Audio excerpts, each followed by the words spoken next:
आज हम बात करेंगे संख्या पद्धति के बारे में, नंबर सिस्टम के बारे में बात करेंगे। यह अंक गणित का एक महत्वपूर्ण टॉपिक है जिसमें हम संख्या के बारे में जानेंगे, समझेंगे। तो देखते हैं नंबर सिस्टम, जिसमें नंबर सिस्टम में आपका पहला पॉइंट है प्राकृतिक संख्याएं या प्राकृत संख्याएं, जिसे हम अंग्रेजी में बोलते हैं नेचुरल नंबर्स। नेचुरल नंबर में वे संख्याएं जो वस्तुओं की गणना करने में प्रयुक्त की जाती हैं प्राकृतिक संख्याएं कहलाती हैं। मतलब गिनती में हम जो यूज करते हैं, काउंट करने के लिए जो संख्या हम यूज करते हैं उसी को हम नेचुरल नंबर्स कहते हैं। इसे हम n से डिनोट करते हैं, इसे हम n से प्रदर्शित करते हैं, कैपिटल N से प्रदर्शित करते हैं, जैसे 1 2 3 4 and so on। तो प्राकृतिक संख्या की जब भी बात की जाएगी तो उसे हम n से डिनोट करेंगे। सेकंड है आपका पूर्ण संख्याएं या होल नंबर्स। पूर्ण संख्याएं क्या है?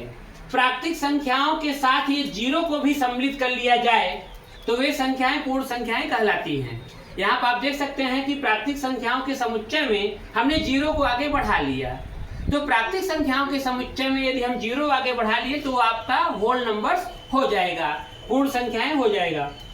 अब हम तीसरा नंबर पे देखेंगे पूर्णांक, जिसे हम इंग्लिश में इंटीजर्स कहते हैं। सभी पूर्ण संख्याएं तथा ऋणात्मक संख्याएं पूर्णांक कहलाती हैं। पूर्ण संख्याओं के समुच्चय में यदि हम ऋणात्मक संख्याएं डाल देंगे तो वो पूर्णांक हो जाएगा। अब आगे है आपका धन पूर्णांक। और धन पूर्णांक इसे हम अंग्रेजी में बोलते हैं पॉजिटिव इंटीजर्स। ये बहुत ही आसान है। पॉजिटिव इंटीजर्स जो है सभी प्राकृतिक संख्याएं धन पूर्णांक कहलाती हैं। मतलब नेचुरल नंबर जो है वही आपका पॉजिटिव इंटीजर्स है। जो आपका प्राकृतिक संख्या है या प्राकृत संख्या जो है वही आपका वो है पॉजिटिव इंटीजर्स। पॉजिटिव इंटीजर्स को हम i प्लस से डिनोट करते हैं, 1 2 3 4 and so on। n he i plus है, जो n है वही आपका i प्लस है।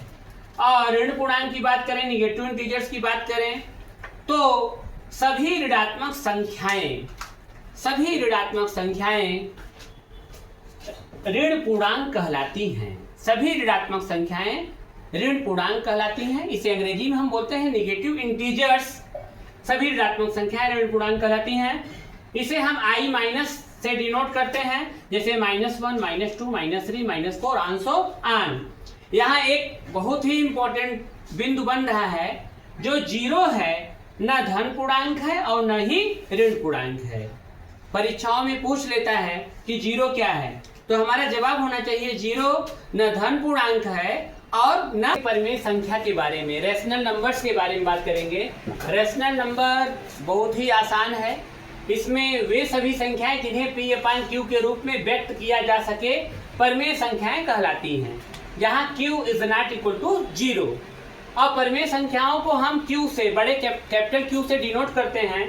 p/q, p तथा q पूर्णांक है, इंटीजर्स है, और q is not equal to 0। कुछ हम उदाहरण देखते हैं, जैसे 5 -2 7/5 0 0/8। सभी नेचुरल नंबर्स, होल नंबर्स और इंटीजर्स जो हैं, क्योंकि पूर्णांक ही है तो इसे हम परिमेय संख्या कहते हैं। और सारे एग्जाम्पल्स हम सवाल में देखेंगे। अब परिमेय संख्या के बारे में चलिए पढ़ा जाए। इर्रेशनल नंबर हम बोलते हैं। इर्रेशनल नंबर्स वे सभी संख्याएं जिन्हें p/q के रूप में व्यक्त नहीं किया जा सके अपरिमेय संख्याएं कहलाती हैं।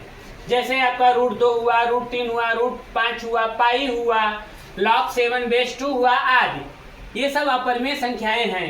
यदि हम प्रॉपर्टी पे ध्यान दें, गुण पे ध्यान दें, तो परिमेय और अपरिमेय का योग अपरिमेय। परिमेय में से यदि अपरिमेय को घटाएंगे तो अपरिमेय ही आएगा। और यदि हम परिमेय में अपरिमेय का गुणा करेंगे तो अपरिमेय। अपरिमेय में यदि हम यदि हम अपरिमेय में अपरिमेय को जोड़ेंगे तो वास्तविक संख्या होगा। यदि हम अपरिमेय में अपरिमेय को जोड़ेंगे तो वास्तविक संख्या होगा। और यदि हम अपरिमेय से अपरिमेय को घटाएंगे तो निश्चित नहीं है, परिमेय भी हो सकता है, अपरिमेय भी हो सकता है। और हम एग्जाम्पल के सहायता से परिमेय और अपरिमेय को भी हम क्लियर कर दें। हम बात करेंगे वास्तविक संख्याओं के बारे में। रियल नंबर्स के बारे में। वे सभी संख्याएं जो या तो परिमेय हो अथवा अपरिमेय हो वास्तविक संख्याएं कहलाती हैं। जैसे सभी नेचुरल नंबर, होल नंबर्स और इंटीजर्स। सभी नेचुरल नंबर्स, होल नंबर्स और इंटीजर्स ये वास्तविक संख्याएं हैं। सम संख्याएं, इवन नंबर्स, लगभग हम लोग इवन नंबर्स के बारे में पहले से ही जानते हैं। इवन नंबर्स क्या है? वे सभी संख्याएं जो 2 से पूर्णतः विभाजित हो जाती हैं सम संख्याएं कहलाती हैं। जैसे 2, 4, 6, 8, 10 अंशवान। इस तरह से विषम संख्याएं क्या हैं? ऑड नंबर्स क्या हैं? वे सभी संख्याएं जो 2 से पूर्णतः विभाजित नहीं होती हैं विषम संख्याएं कहलाती हैं। जैसे 1, 3, 5, 7 ये सब ऑड नंबर्स हैं। अभाज्य संख्याएं या रूढ़ संख्याएं इसे हम प्राइम नंबर्स कहते हैं। अभाज्य संख्या कहिए या रूढ़ संख्या कहिए या प्राइम नंबर्स कहिए, ये आपका तीनों एक ही है। वे सभी संख्याएं जो एक तथा स्वयं के अतिरिक्त किसी अन्य संख्या से पूर्णतः विभाजित ना हो अभाज्य संख्याएं कहलाती हैं। जैसे 2, 3, 5, 7, 11, 13, 17, 19 ये एक और स्वयं के अतिरिक्त किसी अन्य संख्या से विभाजित नहीं होगा। इसे हम अभाज्य संख्या या रूढ़ संख्या या प्राइम नंबर्स इंग्लिश में बोलते हैं। सहअभाज्य संख्याएं, को प्राइम नंबर्स ऐसी दो संख्याएं जिनका म स एक हो। जैसे 2, 3, 3, 5, 6, 7, 9, 11, 21, 65 ये आपके को प्राइम नंबर्स हैं। तो इस तरह से हम डेफिनेशन देख लिए। अब नंबर 13 हम देखेंगे भाज्य संख्या, जिसे हम संयुक्त संख्या भी कहते हैं। कंपोजिट नंबर्स इंग्लिश में इसको बोलते हैं। जिस प्राकृतिक संख्या के 2 से अधिक गुणनखंड हो उसे हम कंपोजिट नंबर्स या भाज्य संख्या या संयुक्त संख्या कहते हैं। जैसे 4 है आपका, 4 का फैक्टर करेंगे तो होगा 1, 2, 4, इसके 3 गुणनखंड हैं तो ये आपका भाज्य संख्या है। जैसे 6 हुआ, 1, 2, 3, 6 इसके 4 गुणनखंड हुए तो ये हमारा भाज्य संख्या है। धन्यवाद।